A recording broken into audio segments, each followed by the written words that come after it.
Mahigit 20 oras nang nasusunog ang Navotas landfill at patuloy na inaapol ang sunog na sumiklab mag-alas 8 kagabi. Sumaklolo na ang Philippine Air Force na nagpadala ng helicopter para sa aerial water dropping. Hindi kasi makalapit ang bangka ng Bureau of Fire Protection dahil low tide. Malayo naman sa residential area ang landfill na isinara na noon pang Agosto. Inaalam pa ang sanhi ng apoy. Back to Earth na ang crew ng Artemis 2 mission matapos ang 10 araw na paglalakbay at pag-iikot sa buwan. Bahagi rin ng makasaysayang misyon na yan ang isang Pilipino.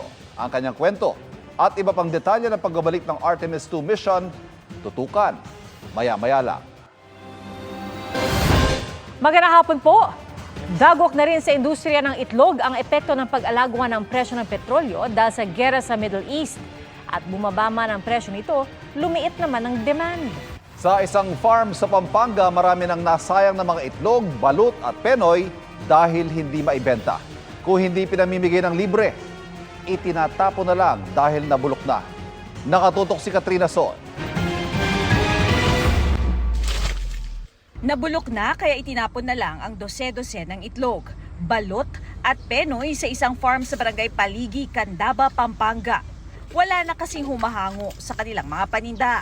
Bukod dito, hindi na rin sila makapag-deliver dahil iniinda nila ang mataas na presyo ng diesel.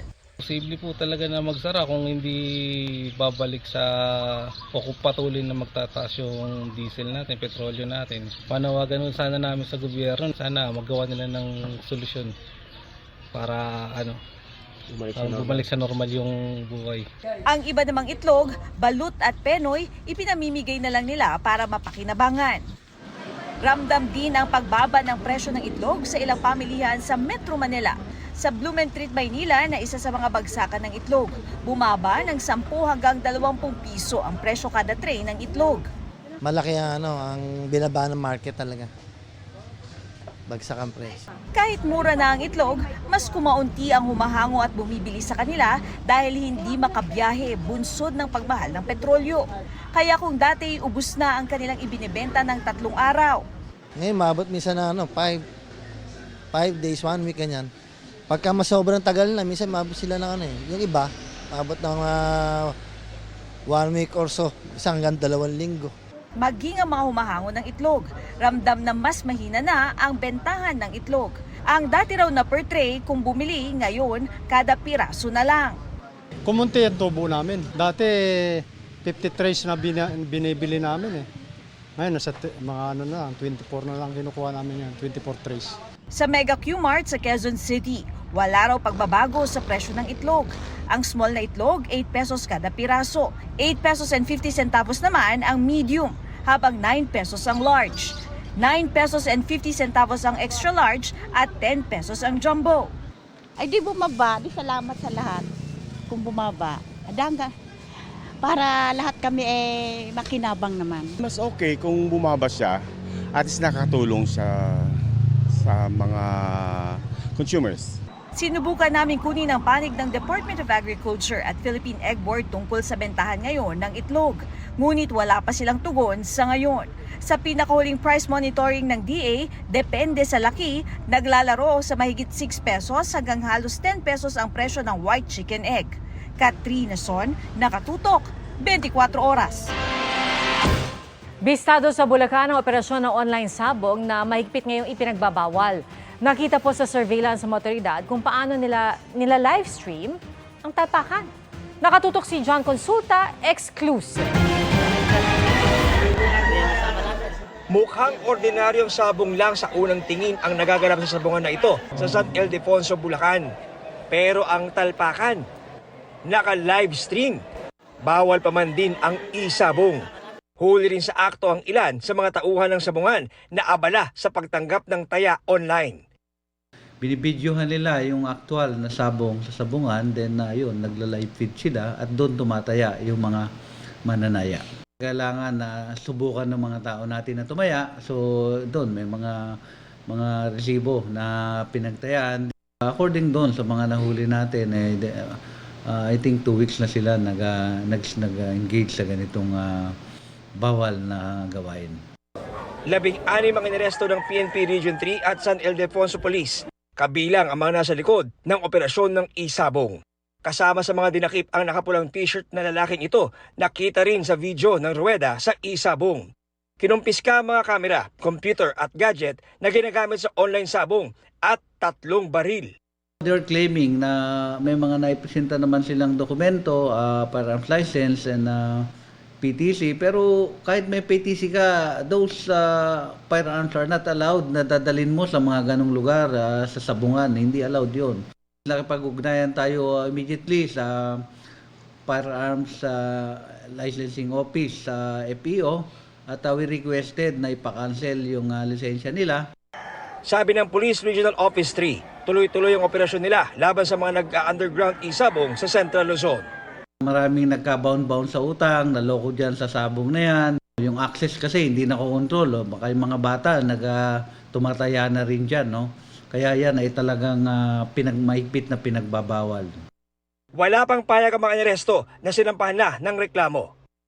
Pag napatunayan nagkasala, maharap ang mga aresto sa parusang 6 na buwan hanggang 20 taong kulong na may kasamang kalahating milyon hanggang 5 milyong pisong multa.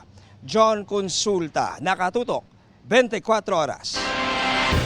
Lumaki pa ang posibleng rollback sa presyo ng diesel at gasolina sa susunod na linggo, batay sa 5 araw na trading ng langis sa world market. May dumating pa na dagdag na supply ng diesel na binili ng gobyerno. Nakatutok si Bernadette Reyes. Nasa Pakistan na ang mga kinatawan ng Amerika at Iran para sa peace talks, kasunod ng inanunsyong ceasefire nitong Martes, oras sa Amerika. Mabilis na bumaba ang presyo ng crudo sa world market, kasunod ng pansamantalang tigil hidwaan at pagbubukas ng Iran sa Strait of Hormuz na pangunahing daanan ng supply ng petrolyo mula Middle East. At sabi ng Department of Energy, tiyak na ang rollback sa susunod na linggo base sa magandang indikasyon ng trading ng langis sa world market. Kumpara sa taya kahapon, lumaki ngayon ang posibleng rollback. Ayon sa oil industry sources, base sa 5 araw na trading sa world market at foreign exchange, 8 pesos and 80 centavos hanggang 10 pesos and 80 centavos kada litro ang maaaring matapyas sa presyo ng diesel. Hanggang 1 peso and 50 centavos naman sa gasolina. Kadalasan tuwing araw ng Martes, nagpapatupad ng price adjustment ang oil companies. Pero para sa mga namamasada, hindi nila mararamdaman ang rollback sa laki ng itinaas sa nakalipas na 5 linggo. Base sa monitoring ng GMA News Research, hanggang 153% ang itinaas ng diesel mula nang sumiklab ang giyera. Depende sa klase, hanggang 76% ang itinaas sa presyo ng gasolina. Napakababa po nung wala po, parang baliwala lang yan kasi ang laki na po ng tinaas eh. Opo. Kasi dati 54 lang to, ngayon magkano na. Pwede na pagtiyagaan. Kesa wala. Ay kalaki ng tinaas. Tapos ngayon baba 10 piso. Parang hindi pa yata sapat yan. Dapat ibalik nila sa 60 o kaya 50 kasi 50 na triplets yung presyo eh. Bukod sa presyo, tinututukan din ng Department of Energy ang pagsisiguro ng sapat na supply. Ayon kay Energy Secretary Sharon Garin, dumating na mula Malaysia ang karagdagang supply na 329,000 barrels o 52,311,000 liters ng diesel na binili ng pamahalaan para makapag-imbak ng supply habang hindi pa tapos ang gera sa Middle East. Kasunod ito ng 142,000 barrels o mahigit 22 million liters mula sa Japan noong Marso. Steady yan. Every weekend may dumarating. We have records from the Bureau of Customs also na pumapasok naman lahat eh. Kasi pag umorder ka, mga 7 to 10 days lang yan dumarating. So lahat ng orders nila na o-honor naman at dumarating. Sa PNOC side naman, every week nitong na April, may darating po ng mga 300,000 barrels of diesel. Ayon sa Department of Energy, hindi raw bumababa sa 50 araw ang inventaryo ng produktong petrolyo ng ating bansa. Habang kumukonsumo raw kasi tayo, patuloy ang pagdating ng mga panibagong supply. Kabilang ang South Korea, Japan, China, Thailand at Taiwan sa mga bansang patuloy na nagsusupply sa atin ng mga produktong petrolyo. Umorder na rin ang pamahalaan ng LPG. Bernadette Reyes, Nakatutok, 24 Oras. Namitas pinaghahampas. Yan ang sinapit ng isang lalaking 7 taong gulang sa Zamboanga del Norte na nasawi matapos mamitas ng mangga. Batay sa investigasyon, naaktuhan ang may-ari ng puno na kumukuha ng bunga ang bata nang walang paalam. Kaya pinagpapalo ang bata ng 2x2 na merong pampako. Hawak na ng pulisya ang 55 anyos sa suspect na sinusubukan pang makunan ng pahayag. Nagbabala ang lokal na pamahalaan ng Quezon City sa publiko na huwag basta-basta magpapapasok sa bahay ng mga hindi kilala. Sa gitna po yan ng paglipanan ng tinatawag na birthday cake modus. Sa isa pong insidente sa Navaliches, natangay ang hindi bababa sa 1 milyong pisong halaga ng gamit, kabilang ang mga motorsiklo at kotse. Mula po yan sa isang senior citizen at kanyang mga apo. Nagpanggap umano ang mga kawatan na may birthday cake mula sa LGU para sa mga senior citizen. Hawak na ng pulisya ang isa sa mga suspect at tinutugis ang kanyang mga kasamahan. Paglilinaw po ng Quezon City LGU, hindi ito namamahagi ng birthday cake at sa halip, nagbibigay ito ng birthday package na ipinamamahagi buwan-buwan sa pamamagitan ng mga barangay. Matapos ang 10 araw na makasaysayang pag-ikot sa buwan at panglikha ng record ng pinakamalayong narating ng tao sa kalawakan, ligtas na pong nakabalik sa daigdig ngayong araw ang 4 na astronaut ng Artemis II. Nakatutok si Bernadette Reyes. Hello World ang crew ng Artemis II sa gitna ng 10 araw na makasaysayang lunar flyby. Mula sa kalawakan, ibinahagi ni Artemis II Commander Reed Wiseman ang larawan ng daigdig. Mistulang tuldok din ang daigdig sa tabi ng buwan. Tila sumisilip naman ang daigdig sa ilang larawan na kuha ng crew mula sa buwan. At nang makarating sila malapit sa buwan, kitang-kita ang bawat crater, pati mga katangian ng buwan na hindi tanaw mula sa daigdig. Gaya ng rings ng Orientale Basin, isa sa youngest at best preserved large impact craters. It's just so visually captivating that the Terminator is the most striking thing that I've seen so far. Ang mga larawang ito ang pamana ng crew ng Artemis II mission bago ang kanilang pagbabalik sa daigdig. Integrity, Orion is in burn attitude. Dokumentado ang mga aktibidad ng pag-uwi mula sa pagkalas ng Orion capsule mula sa service module nito. Maingat na inanggulo ang capsule para sa ligtas na pagpasok nito sa atmosphere. And there go the first series of parachutes, and we're on drogues. Hanggang inilabas na ang drogue parachutes ng capsule para makontrol ang paglapag nito. Main chute deploy. This is a perfect descent for Integrity.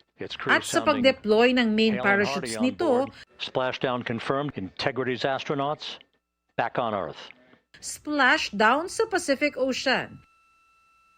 Saka sinundo ng mga team ng NASA at US Navy ang Orion astronauts. The first crew member is out of Integrity. Ayon sa NASA, pagkatapos ng splashdown, may hanggang 2 oras lang ang recovery team at Artemis II crew para makaalis sa loob ng Orion. Mula roon, isinakay sila sa inflatable raft, isa-isang in-air lift at dinala sa kalapit na Navy transport vessel. Astronaut Commander Reed Wiseman now off the front porch and almost into the second helicopter. Pagkatapos ang splashdown, sumailalim ang 4 na astronaut sa post-mission medical evaluations bago dalhin sa Johnson Space Center ng NASA. Bernadette Reyes, Nakatutok, 24 Oras.